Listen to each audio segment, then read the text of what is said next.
Hi everyone, Matthew here. Before the episode started, I kind of wanted to talk about something a little bit upsetting. At the time we're recording this, it's been announced that Daniel DeMille, also known as the rapper MF Doom, passed away earlier this year, but it wasn't announced until now.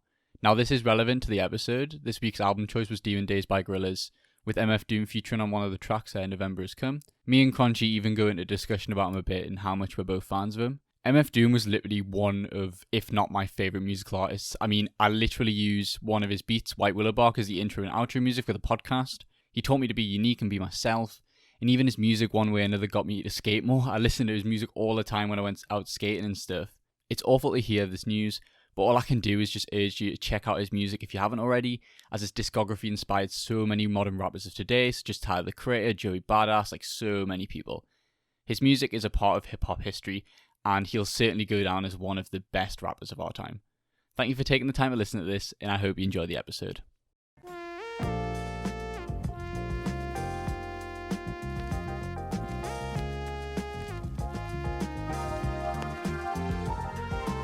Hello and welcome to the Furreal podcast, the show that discusses music, film, and most importantly, furries. I'm your host Matthew, also known as Hypebeast Dan, and on the sixth episode, I'm gonna say, is this episode 6? I'm checking. I'm gonna check this. You should Fifth. know. Fifth. I'm sorry. Okay, I'm sorry. on the fifth episode, I have a well-known shark in the Twitter community. We have Cronchyshark. Welcome to the show. Yo. How you been? What up? Thank you so much for having me, man. I've been looking forward to this. Yeah, I'm excited. Get into yeah. some furry conversations. Talk about the album and the film choice, which are both ace choices, I must say. After watching them again and listening, I'm excited to discuss them. How's your day been? I mean, it's quite late for us, isn't it? Because you're an hour ahead of me, so It's 3 to midnight actually. No, wait, it's 3 to 1 a.m. 3 to 1 a.m. It's 3 to midnight for me. Yeah. How come you see? I was like thinking, how come you want to do it so late? Do you want to like late night vibes, or is it just how it matched up? Well, it's pretty simple. I have a dog, and like at daytime he walks around, and his paws click on the laminate and shit, and it's like really loud. Can I cuss on your show, by the way? Yeah, of course you fucking can. Let's go. Thank you.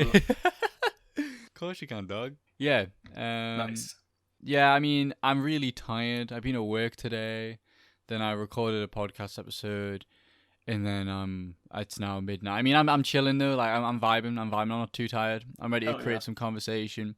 I mean, guys, just as a bit of a spoiler, I don't actually record them every week because I have other stuff like uni, so I have been kind of stockpiling them a bit. That's a secret, all right? It's a secret though. Secret. That's behind Definitely the not all scenes. done. Yeah. Yeah. No, don't tell him. No. But yeah, my day was basically I had a day off. Well, it's a Saturday, so anyway, so nice. I got up way late. Oh yeah. And I didn't do much, honestly. I just played Animal Crossing all day, and then sick. I did a lot of Ring Fit. I've been doing that for like 2 weeks now. Really? That's cool. That's Hell great. yeah. I've been meaning to get into fitness for the longest time, and I finally got something that gets me into it, and it's great. That's fantastic. I have Animal Crossing. Obviously, I got New Horizons. I got that on release date, and I sweated the fuck out of it until like 5 a.m. for every day for a week, and then I stopped playing it, and it was just like it was so weird. I think it was just because I got to a point in the game where I didn't really like my island, and it was just kind of all messy, and I couldn't be bothered to fix it. So now what I'm trying to do is I'm the classic, film indie kid. I've got one of those box CRT TVs in my room with a VHS player. And I've got a GameCube as well, and I've got Animal Crossing on GameCube, and I'm going to try and get back into the original, because I think it's really nice. And I mean, too. Yeah, it's great. I loved all the features that they added to New Horizons, obviously, and it was fantastic. But at the same time, I do like the idea of starting a nice, new, simplified, original version of the game. So I'm excited. I mean, I haven't found the chance to, boot it up again and start it, but I'm definitely going to find the time to do that. So I'm looking forward to starting a new Animal Crossing world. It's definitely a lot of fun. I mean, there's not much to do in the old ones. You just basically pay off your house, and that's kind of it. But it's still a lot of fun. Yeah, I did feel like, I know this is just a personal thing, this is a personal reason that not everybody else will experience, but I felt that New Horizons was very competitive in terms of how it's not supposed to be a competitive game. It's supposed to be a relaxing game, and I think I forgot that, and I think a lot of people forgot that, because every time when the game was massive, I would like refresh fucking Twitter, and somebody would have like a fountain dedicated to a villager and like a real life forest, and I would just be like, I have like a DJ deck on the beach where I play like fucking Mr. Worldwide Pitbull songs like that. That's like the peak of my that's the peak of my village in Animal Crossing. I mean, it doesn't have to be anything like super out of the ordinary. Like if you vibe with having a DJ set on the beach, then fucking go for it. Exactly. I just have a barbecue on the beach. Like that's all I have right now. I just definitely felt like sometimes I'd be like, oh, I'm really proud of like doing this path layout or like doing these trees layout. And then like I would look at Twitter and somebody would be like, I created the entirety of like Jellystone Park, whatever the fuck it is, in Animal Crossing. And I'm like, what the hell? Yeah, that shit's crazy. Stuff that people do with video games sometimes. Yeah. No, I'm definitely going to get back into it. I think it's a good time to do it as well. Yeah, it is. Yeah, okay, so let's kind of jump into, the furry side and yourself personally. Do you want to introduce yourself, a little bit? Well, I mean, what's that?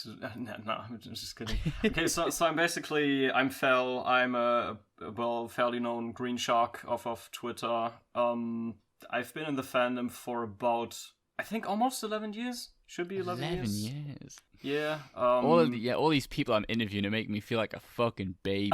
Trust. I've had 8 years. I've had 12 years. I've had 10 years. And I'm just like, I've been in for like just over a year. Look, man, you got to start somewhere, right? Like me being in the fandom for 10 years doesn't honestly change much. It's just you make some experiences, you learn about things that that only people know who've been in the fandom for quite a while.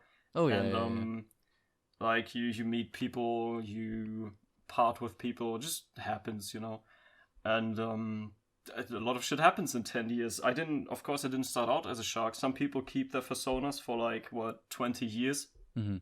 Some people have a new persona every 5 minutes. But I actually started out as a fox. Oh, interesting. Okay. It's like the most basic thing. Like most people start out as like a wolf or a fox or a dog. Yeah. And I don't have anything against those species. It's just like the most common thing you can do. No, definitely. And yeah, it was like such a boring character. It was just like a blue fox with some blue. Oh, you gotta go with the blue. It's always the blue. It's always the bright colors. Blue's good shit. Yeah.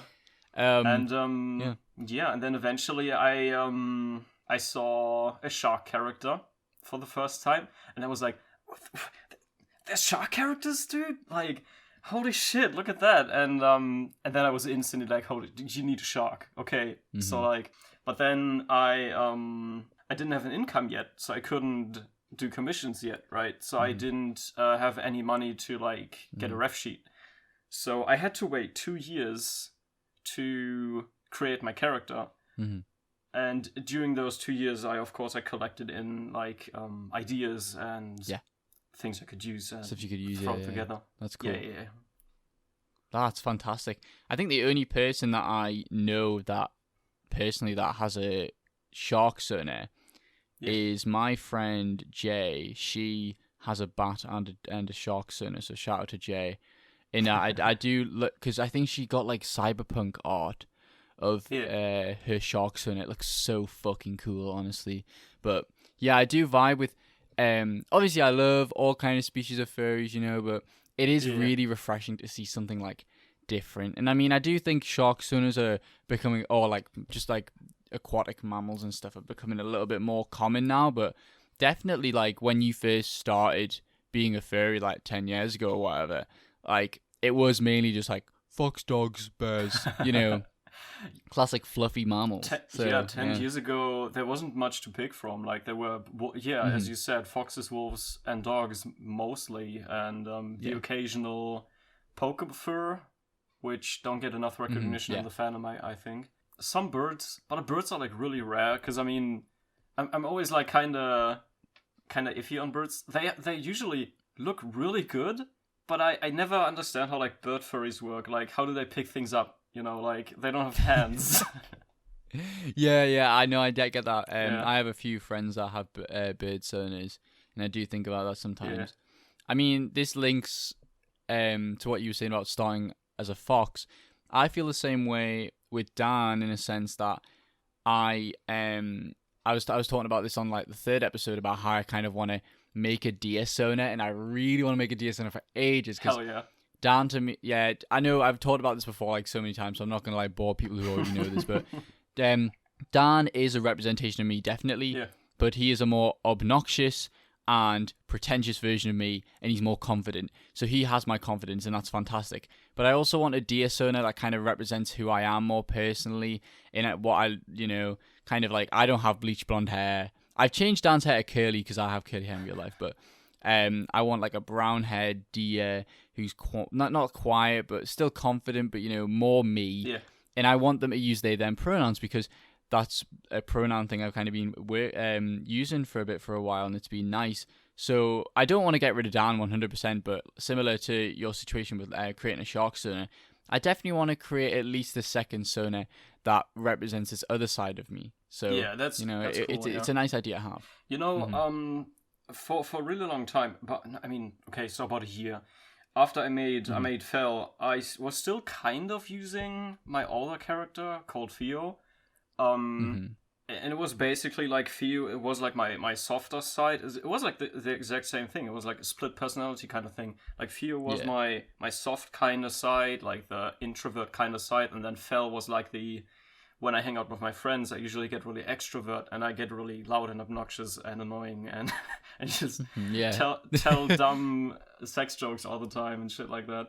And that's basically that side of me. And at some point, I just kind of ditched Theo because like I wasn't vibing with him anymore. And to me, it's so interesting how people have. I mean, furries have like, some have like 20 characters that they quote unquote actively use. Some have just one. I know. Persona. And just one. Yeah. And some people have like 2 characters. Some people have whatever 5, and some people switch between characters and have like quote unquote the seasonal character, and then there's like the permanent Sona, kind of like me, and it's like so diverse. I love it. It is so interesting to think that people have different interpretations of how to implement this core part of being a furry. Yeah. I mean, you don't have to have a Sona to be a furry, not in the slightest, but you've got to admit most, if not all, well, at least most furries have a persona. Yeah. So, and it is interesting to see that some people are very set on having one, some people kind of like having more than one, having 2 or 3. And it is, I mean, the more furries there are with loads of different characters, the more diverse it gets as well. And it is lovely to see so many different kind of walks of, animal life absolutely. on the good old furry sphere, as I would say. And Twitter, Twitter and furry sphere. Something I was thinking about, I was talking to this other person who had like a very specific animal, and they had a Telegram chat just for that animal.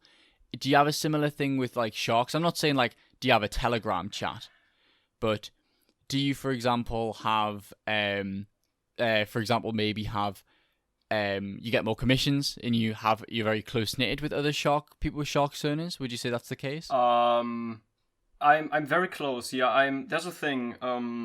I honestly don't know much about other furry species, but with sharks, most sharks are in this like big shark circle that's like not entirely closed off, but it's essentially most sharks know each other in the fandom, at least the ones on Twitter, and that's a really great thing. Like, it's probably also like other like rare races of furries, like of course birds. Yeah. Well, dragons aren't that rare, but like they're not that common anymore, I think. And like they're a whole new things different, like that. Yeah, they're a whole new different section now, aren't they? They got like scalies or whatever, Yeah. And it's like, you just instantly recognize each other, like, oh, there's a shark. Hey, well, that's instantly, like, charismatic to me. And it's, I do a thing every year, well, besides this year, because I didn't want to spam the timeline during Black Lives Matter protests and take up the timeline with that, because I thought that was a lot more important. Yeah, and but I've been doing a thing for I think 2 or 3 years now where I don't there's like an online Hunger Games generator where you can put in characters and then it does like a story for you. Yeah. I've been doing that with the Shark Circle on Twitter.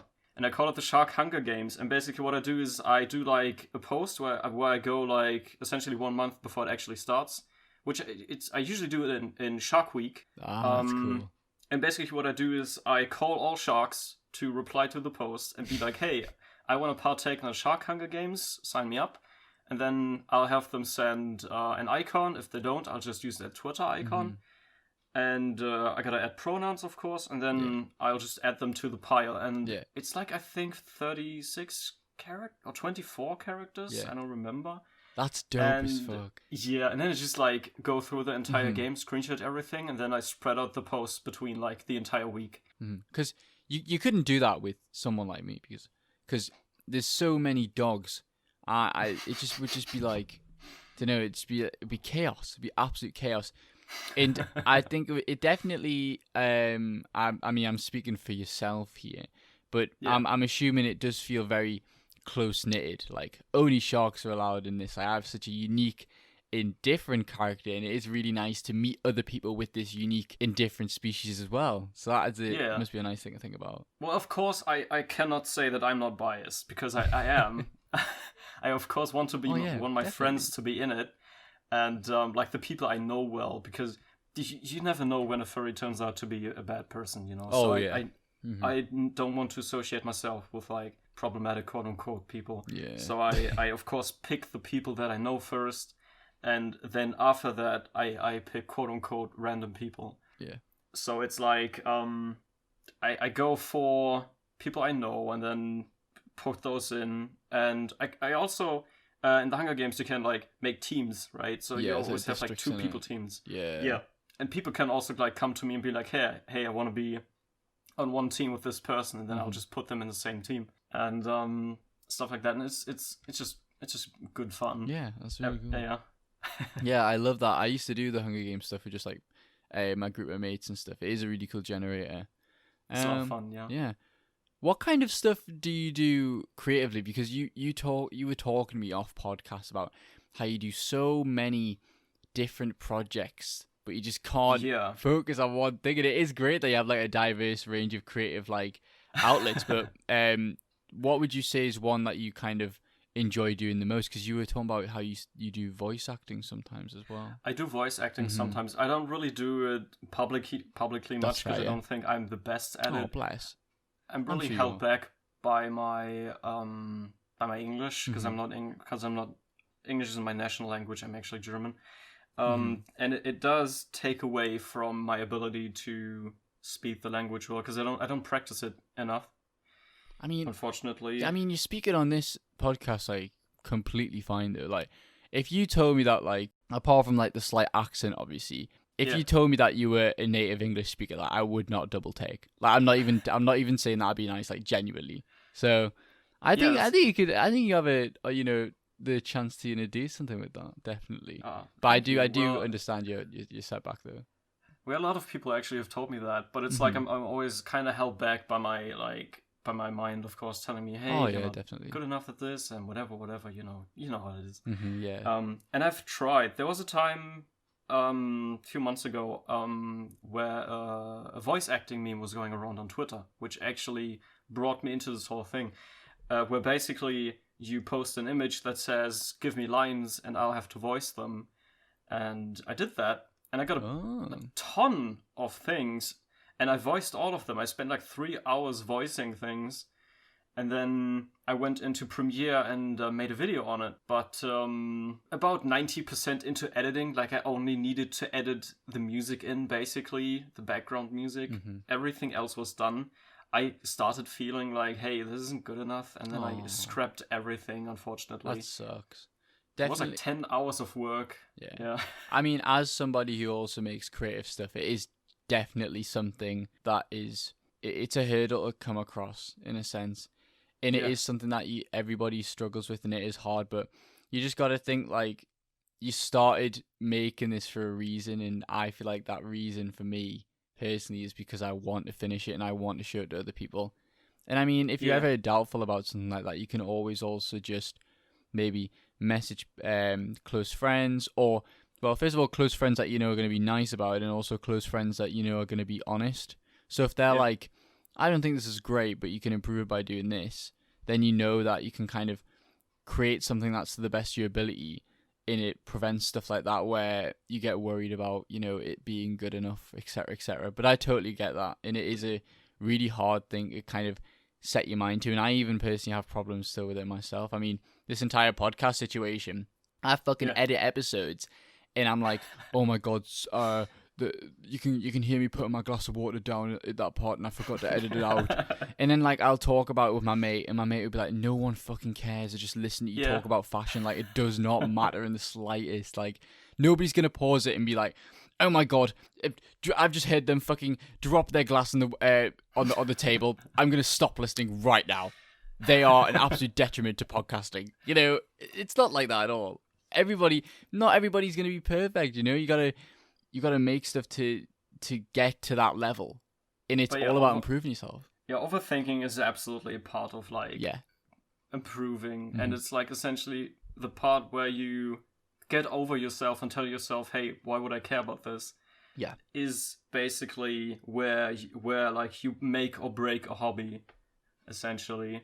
And that's like, if you get over the hurdle once of telling yourself, hey, I'll just do this now, then usually it should work out for you. Yeah, exactly. That is the case, definitely, 100%. Yeah. So I've been burning through so many hobbies, like, so we got voice acting. A while ago, I used to practice scratching. Oh, sick.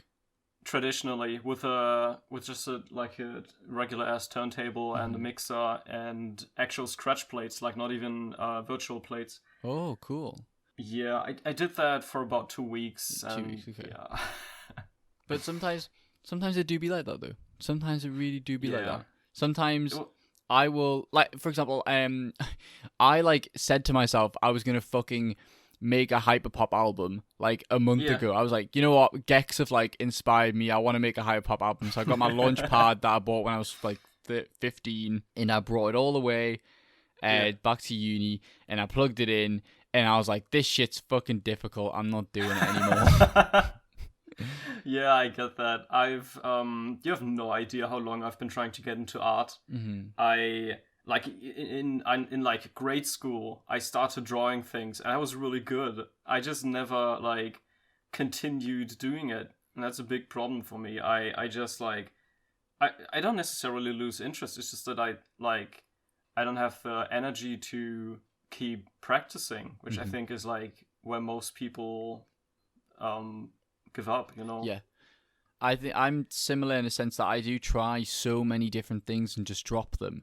So for me, it's if I pursue something for a long time, then I know for a fact that it is a integral part of my personality, and it's an integral part of my skills as well. Like, for example, editing. Film is something I just started doing randomly when I was like probably like 16, 17, just started making random videos. And I was like, oh, well, at least start to try like make videos seriously. And I thought at first, I was like, oh, this is okay, I guess. And then I kept doing them, and I was like, this is something I want to do as a career. Yeah. Like, this is something I actually want to do actively as a career. And it's same with video games. I'm it's very hard for me to get like sucked into a story with a video game, or like play a video game a lot. Yeah, I get that. But for example, Smash Ultimate, I play that competitively. I'm fucking dog shit, but I play it competitively. Nice, alright. And that's because I played it, and I was like, yo, I fuck with this game so much, and that was the only thing I played. So I don't get passionate about a lot of things, but when I get passionate about something and I put the effort in, I will ride that for a very long time, if you know what I mean. Of course, yeah. I personally honestly think that's the better way to do it. Like, I have like 8 or 10 hobbies, and I never do any of them. But like, if you have like 1 or 2 that you practice every day, or like at least every 2 days or whatever, but you have your routine, then that's honestly so much better, because it's, I mean, you do them regularly, and you actually get good at them. That's the big difference. I went through so much creative stuff. I also went through, for some time I made collages out of physical manga that I bought used. Oh, that's so cool. Yeah, I still have them somewhere. And basically what I did, I took colored cardboard, and I would take random manga pages, cut stuff out from them with a precision knife, and then glue them onto the cardboard and make them like into That's something so cool. different. Yeah. That reminds me of the idea I've always wanted to do. This is when I wanted to get for my skateboard or like a new setup, I want to get some see-through grip tape. Yeah. And get like a bunch of like Evangelion screenshots in like or like parts from the manga, print them out and like cut them up, like, you know how manga kind of panels are usually quite like, some of them like triangular and all that, and so they're all like different like you know, sizes. I want to get it so it covers the entire like deck and like all these different like sizes and shapes, and then I put the see-through grip tape over it, so my grip tapes that are just like Evangelion manga cutouts. Yeah. I've always wanted to do that, but it seems like such a hard thing to kind of do. But I know it takes a lot of time. I mean, yeah, definitely. I think in terms of what I really want to improve on now in terms of hobbies, because I haven't played Smash Bros in about 6 months. And that is because, first of all, I fucking hate the online. Yeah. And I can't play the online without getting mad because my connection's awful at university. And second of all, it's because I've transferred all the passion I had for Smash Bros into skating. And I'm like not good at skating like at all. But I enjoy skating, and in terms of like linking skateboarding to my like mental health and stuff, like skating really helps me clear my head. Like I love it so much. Yeah. And it's something, it's nice. It's a nice little, you know, nice little boost of serotonin when, you know, I'm trying to land a trick and then I finally land it. And I'm like, I worked hard to achieve this specific thing because I set my mind to it and I did it. Yeah. So skateboarding is definitely something I want to keep pursuing, and it's something I'm enjoying right now. So that's my hobby that I'm focusing on right now. Yeah. I personally think definitely it's a lot better to do hobbies that have you do physical activities, like of course drawing and like video editing and shit is like good. It gets you going. It's like, good, yeah. If you actually like, I don't want to sound like a boomer, but if you go outside and do physical shit that like benefits your health, then I think that's even better. Like you don't even have to do like anything competitively. You don't even have to go into tournaments or whatever. No, but like, not at all. Yeah. like as long as you. I mean, I don't. Yeah. But like as long as you're going outside and, you know, like working out a bit, that's really important, I think. Yeah. I mean, it's good to have a balance at least. Yeah. I know not everybody might be the most physical. Of course. And of course. Again, it's completely contrasting. Somebody who like is really into physical sport activities might not be the most creative with anything, or interested in anything that's more of a interior hobby. But I think it is nice to find a balance, like you said. And again, I will never ever get sponsored at skateboarding. Touch wood. I will never get incredible at skateboarding. Yeah. But what matters is that I want to improve for myself, because I want to be able to. It's kind of like this is like going off on a bit of a tangent, but one of my favorite filmmakers, Mikey Alfred, he is a creator for Illegal Civilization, which is like a skate brand who have like loads of skaters and stuff, and he makes really fucking cool skate reels, and he's like a massive inspiration for both getting better at skateboarding for me and filmmaking. So one of my like dreams, this is so fucking dumb. One of my dreams is to buy, like, commission a partial fursuit, right? Get the partial fursuit. I'm talking like head, hands, tail, no shoes, like no feet, sorry, and just do a skate reel in a fucking fursuit. I think it'd be so funny, and it'd be so weird, and I could like make a film. So I'm making this skate reel in a fursuit, and at the same time, like, I'm fucking shredding whilst having this fursuit on. Like, that is my dream, and I will do this. Trust me, I will do this project. I do recommend not using any hands, though. Those would get dirty like quick. Oh, 100%. That's the thing. Someone will be like, "You're skating like a with $1,000 on your head, and I'm like, yeah, but I know I'm shredding, so like it's fine, I'm just skateboarding. Swag, But yeah, exactly, it's just dope shit. Yeah. I mean, there's people skating in Supreme at Gucci. Yeah. My God, yeah, I saw this guy on TikTok that was like skating like fucking like off-white Nikes, and I was like, what the fuck are you doing? and he was like, they're just my skate shoes. I'm like, skate shoes? They're like £400. Yeah. Like even more. I was like, it's insane. I don't know.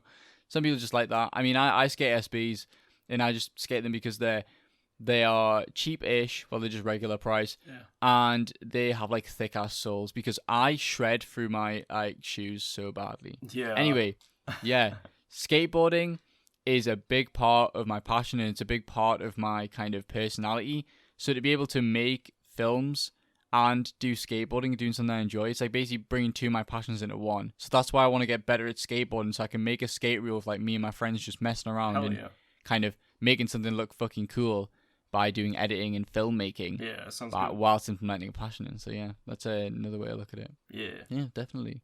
Yeah. I mean, we talked a lot about general stuff, general hobby stuff.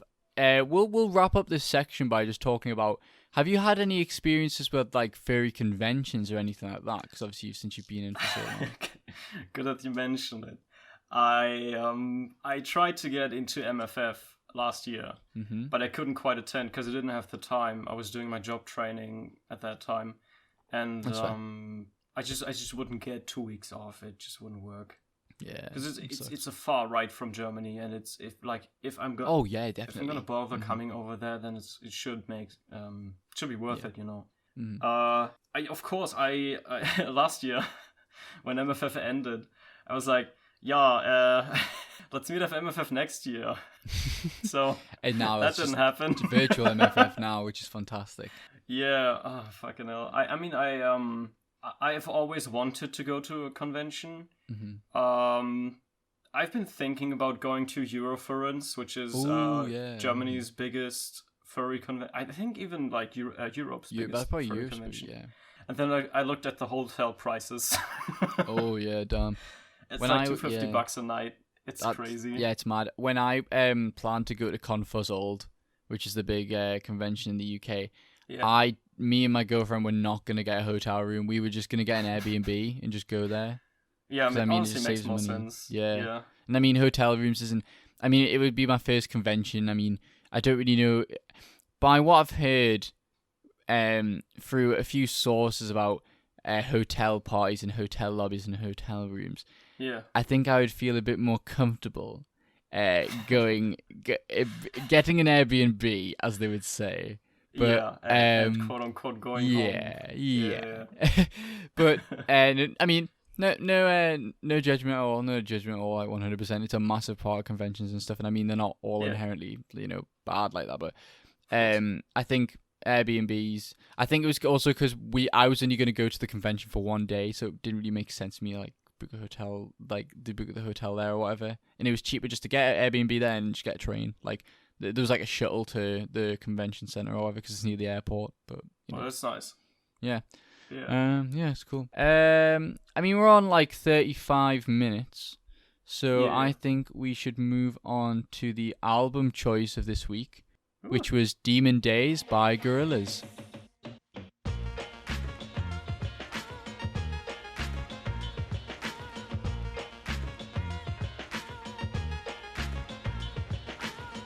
Very, very good album.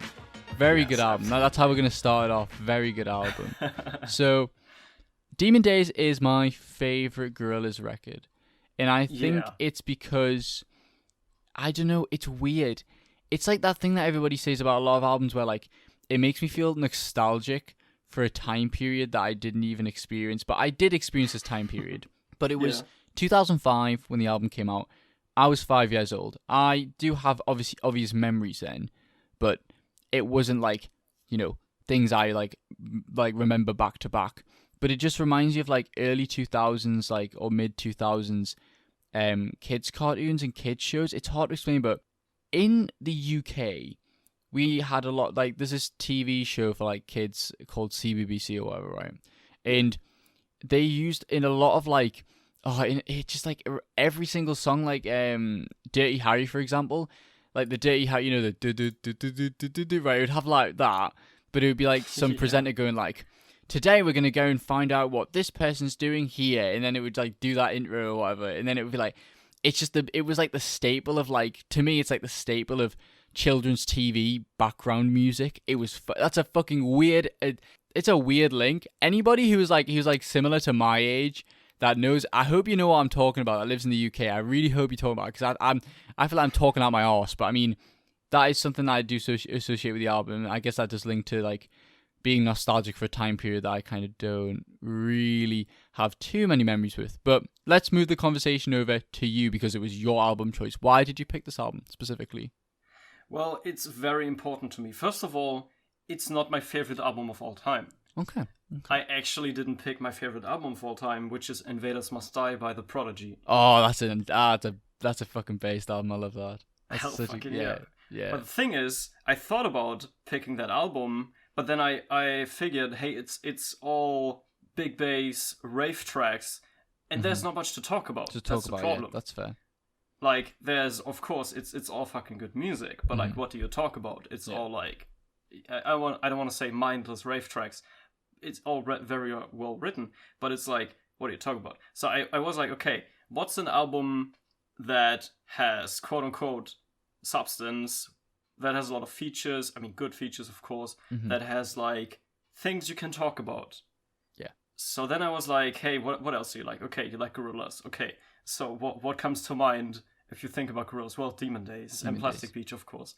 And and then Demon Days. So Demon Days is very important to me personally, because I basically grew up on Demon Days and Invaders Must Die. Yeah. And my dad introduced me to Gorillaz a long ass time ago, basically when it came out, 2005.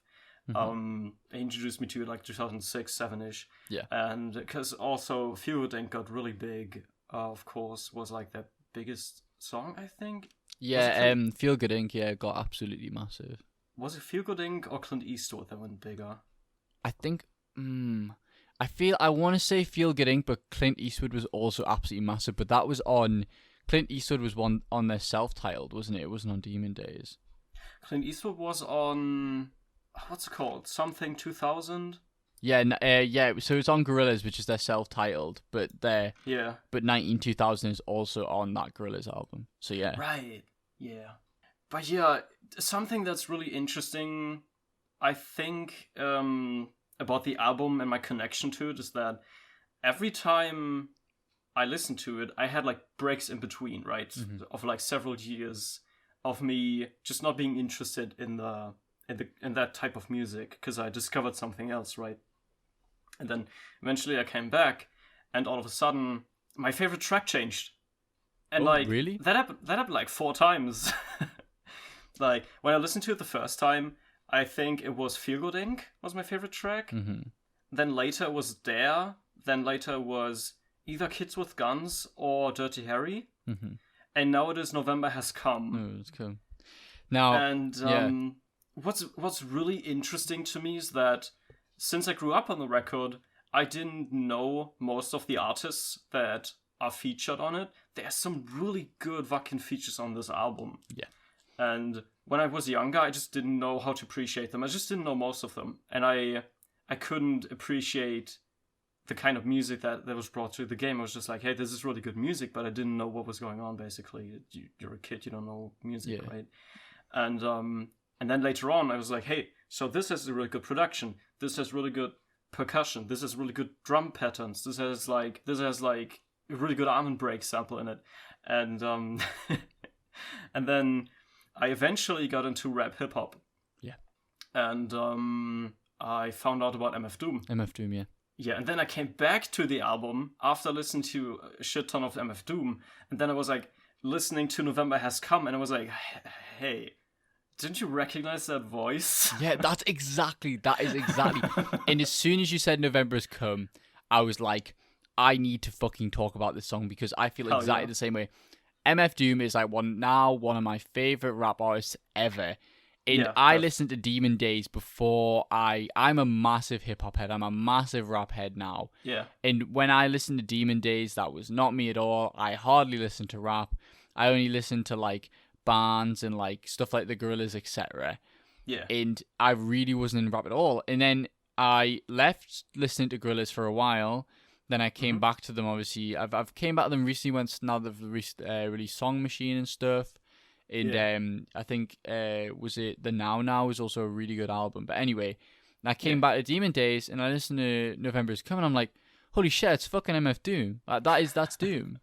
And some people give me listen to that and be like, you didn't know it was MF Doom at the start when you first listened to the record? I'm like, oh come on, man. I was like 14 listening to this shit. Like, leave me alone. But literally, I had a newfound appreciation, and it is like one of my favorite songs on the album, because I feel like Doom, with any sort of fucking beat and like rhythm, he just goes in and just goes ham. And he just fucks on anything. Yeah. It's fucking crazy. MF Doom just goes hard on everything. In terms of my favorite songs, I would say probably Dirty Harry, November's Come, obviously. I do like, I know this is a really, really weird choice, but I remember whenever I always listen to the album front to back, I've done it like multiple times. I always loved the storytelling of the fire coming out the monkey's head. I used to love it so much. Yeah. It's really good, and then when it changes it up a bit, and it's lovely. I've really liked it. It's just like what I like so much about Demon Days is that it's not just quote unquote mindless music making. I mean, of course, mindless music making can be really good, but it's like it has this mood to it that's like carried through the entire record and is kept up until the end. Yeah. And it has a certain feel that hasn't been done, like, I think since Plastic Beach, at least by Gorillaz. Yeah. It pulls you in, and it's like, it's so weird. Demon Days is one of those albums that you really shouldn't skip anything on, even if you don't really vibe with it that much. I agree. And so first of all, I'm kind of a music elitist, right? So I don't want to be like too cheeky here, but basically I am personally of the opinion that you shouldn't shuffle an album. It's meant to be listened as it was written. No, I get that. I fully get that.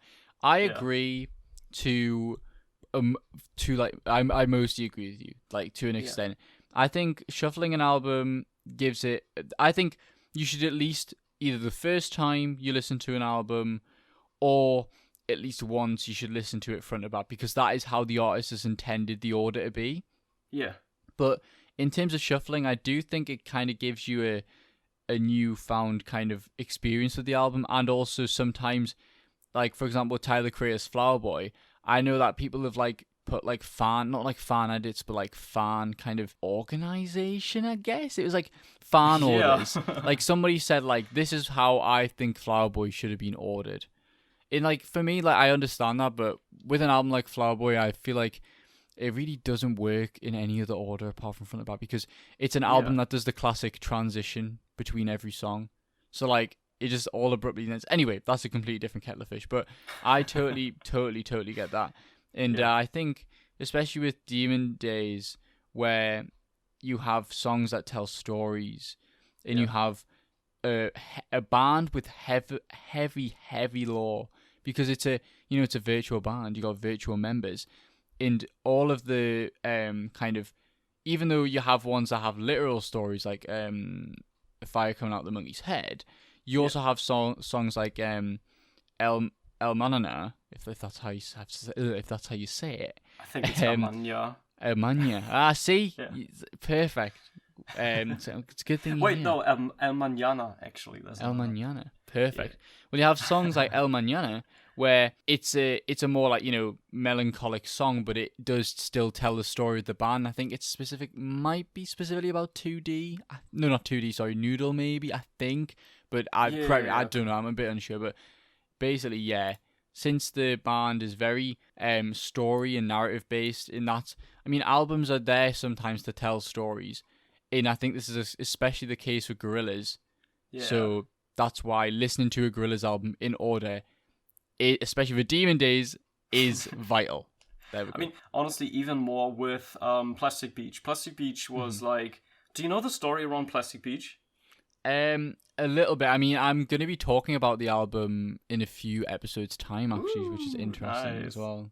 Both Gorillaz picks. Okay, so then I'm not going to talk too much about it, but basically, there was like a huge story revolving around Plastic Beach, whereas like Damon Albarn, the guy who like who's running Gorillaz, he basically made up this huge story around Plastic Beach being this plastic island that like is just like made off of plastic that's floating in the ocean, and at some point in the ocean it all gathers up and creates this island. And they made like a 5-meter wide model of the island, and then did like shots of it in like real water and used that for music videos. There's like a music video, or at least an animatic, for every single track on the album, and it's fucking crazy. Because there's one for like Empire Ants, which is really, really nice.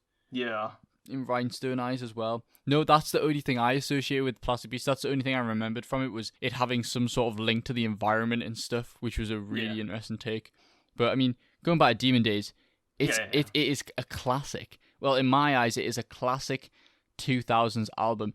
The art specifically, the art is iconic. It is. Yeah. I mean, even in my eyes, I think it's one of the most iconic pieces of album art ever. Like, I think I've seen it being parodied by other artists, not in terms of like uploading, obviously their album art, like copying it, but for example, like parodying different bands, like uploading their version of the Gorillaz art, and I've seen like video games do it in that, and it's just like it's like the Demon Days album cover is fantastic, and I must say, I'm gonna show off a bit. I do have Demon Days on vinyl. I have it as well. It is, and I love how, you know how you've got the sleeves for the vinyl specifically? Yeah. They have like the different faces. They have the 2D face, then they have the Murdoch face on like either side, and I just love that so much. Yeah, that was on the CD case as well, though. Yeah.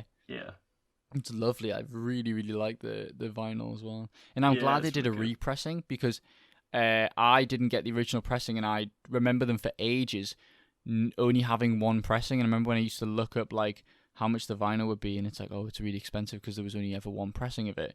And then they must have like randomly decided to repress it, because I saw it in HMV, which is like a music shop in the UK, and I was like, holy shit, I'm just gonna buy this instantly because it's there. But, I mean, we're on 48 minutes. Holy shit. So I mean, we've talked so much about Gorillaz, it's mad. So I think we will move on to the film choice of this week, which is Baby Driver, directed by Edgar Wright. Oh, fucking yeah.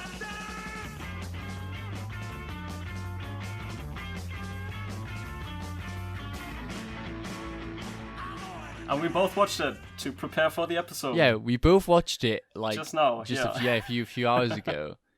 And wow, Baby Driver is something. My friend, I was messaging my friend. I was like, oh, I'm watching Baby Driver, and he was like, holy shit, you watching Baby Driver? And he's like, yeah. He's like, get the fuck off your phone then. And I was like, god damn. He was like, just focus on the music direction, focus on the music. And I was like, oh, what? And I gotta kick this off. The music direction in this film is phenomenal. It is incredible. I mean, it's classic Edgar Wright. It's like, but obviously Edgar Wright as a director is usually known like Scott Pilgrim and like the kind of Cornetto trilogy of Hot Fuzz, Shaun the Dead, The World's End. He's known to like do lots of like cuts to music, like cuts to music. But this is more like sound cuts to music. Like you have like gunshots to beats and stuff. I mean, I could go on about this for days. I mean, I literally just watched the film. I will let you take over. Why did you choose this film? You know, well, how come?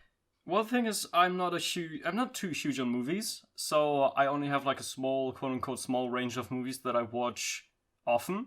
Basically, I don't watch new movies all the time. So like, I prefer watching the movies I know over and over, basically. So I keep finding different like tiny details and stuff.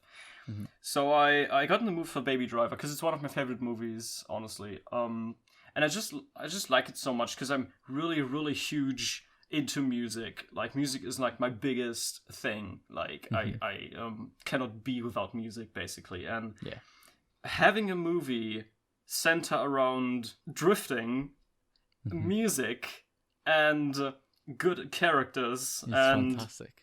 it's great. Like, if you watch any action movie that's centered around action, it has shit gunplay usually. This movie is centered around music and has better gunplay than most of like action movies out there. Yeah, It's and crazy. and it interprets the action with the guns in it. Like, obviously in terms of action with the guns, because the guns are a heavy part of action in a lot of films. Of course. But what I'm trying to say is, it isn't just pasted in. It is thought about, and it's thought about how you can make an experience rather than just like it being a shootout.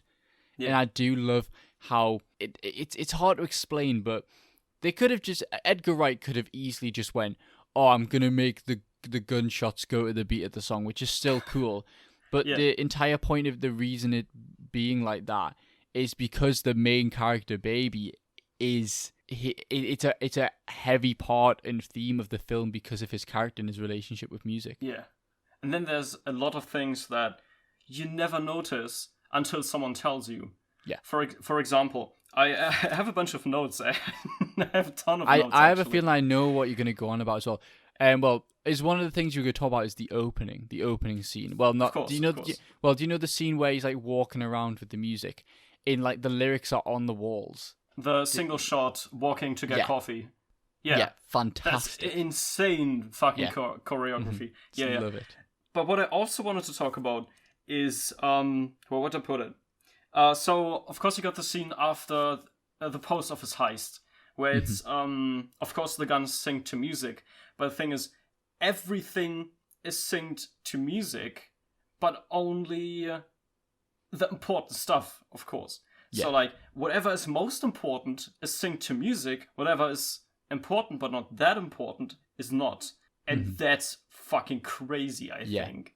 It's whenever I forgot his name, but it's whenever the guy who had the girlfriend in the group, or like not apart from Baby, who had the kind of partner in crime kind of thing. It was whenever he was shooting at the police, it was always like syncing up because it was like, and I think that was lovely. That was so good. I'm really bad with actor names because I don't watch enough movies to care, and I don't care about celebrities at all. But I actually looked up his name because his performance in the movie was my favorite performance in the movie, honestly. His name is John Hamm. John Hamm, yeah. And he just fucking goes off. He's so good in his character. Yeah. He delivers lines so well, and then the whole gunplay and the whole thing with his girlfriend, and it's just crazy. And I mean the final act, in a sense, the final act is fantastic. Yeah, and the way that's handled with it, with his acting, and his character is great as well. Yeah, I definitely felt engaged. Yeah. Something I also wanted to talk about was Edgar Wright puts little quote unquote Easter eggs. I don't want to say Easter eggs, it's a gaming term, but you know what I mean. Little secrets, little wink nudges, to his other movies. I just wanted to quick pop quiz. Did you notice anything related to his other movies? Because there were some things. See, I didn't, but obviously you've seen this film a few times. Okay, so the thing is, if someone tells you what's similar to other movies that Edgar Wright made, you instantly notice. So one thing is, what Edgar Wright really loves doing is putting a TV scene in his movies, and then whenever the character changes TV channels, one channel goes thematically into the next. So, or sometimes it finishes the other one's sentence. And that happens a lot. Yeah, right? That's something that happens in Shaun the Dead. Of course, yeah, it does. Yeah. And I mean that I don't think there's a TV scene in The World's End, or what's the other one? Hot Fuzz. But that's like something that carries over. Also, one thing I really wanted to talk about was the main character Baby has a tinnitus that only appears when he isn't listening to music. Everyone knows that because it gets talked about in the movie. Yeah. But the thing is, what a lot of people don't really notice is that anytime, besides about 2 scenes or shots, anytime there's no music on, you can hear a ringing, like a tinnitus sound in the background. If you pay attention, it's crazy attention to detail. I actually did get that as well. It was when there were some specific parts that I realized that was the case. Yeah. And it is good that it isn't just said as like a. Some people, in some films, it's just like they use it as like they'll say like one line of this is why this character does this, and it's like, oh, okay, we can just like disregard everything that like links to that then. But I do feel like Baby Driver was a film that remembered that this is a flaw that the character has, and it isn't just something to disregard and give an excuse to why they act in the certain ways that they do. Yeah. So I do really appreciate that they do that in the film as well. Yeah, it's also just like a really Edgar Wright thing to do, to have something be very, very consistent within a movie. He remembers every tiny detail. Like, very often what he'll do is he'll put something into the last third of the movie that makes fun of or jokes about something that happened in the first one very often. Yeah, I do love how it's because people do think, oh, well, I mean, for example, with the Cornetto trilogy or whatever, they think that it's all, all set in the same universe, all set in the same timeline. Yeah. And I mean, again, with Baby Driver, since he links his films so much, he just like feeds that like theory that people have that like all the films are set in the same universe kind of shit, and like they're all like going on at the same time, which is a really interesting thing to think about. It is, I think he's a stunning director. He's a fantastic director. Fun fact, I went to go look around the university that he went to, and I was going to go there, but it was way too far. He went to Bournemouth Arts Uni, I think, and I wasn't going to go there, but I was interested in going to, attend there, but Bournemouth is really far down south, and I just didn't vibe with the uni that much. But yeah, there's an interesting little tidbit for you. It could have like been taught by the same people who taught Edgar Wright, who knows. But overall, I really love the film. Solid, well made. I'm trying to think of flaws that I had, but I mean, I've really, really liked it. I think I was like, sorry. I have a flaw. I really, really didn't like Jamie Foxx's performance in this movie. Really? Okay. He's extremely overacting, I think. He's like trying to play the tough boy so bad. He's I'm so bad. I'm gonna do this. I mean, of course, it's the writing as well, but like he's delivering his lines a bit too hard, I think. I did find some of the dialogue slightly cheesy at times. I mean, even including John Hamm's character. There was like a line he said, and it was supposed to be serious, and I just creased. I just found it really funny, and then so that was a little bit of an issue at times. And then I would say also the film did get slightly repetitive a little bit with all the different heists. But I mean, I think that was the main point of it a little bit. It's the point, yeah. So that is like a minor thing anyway.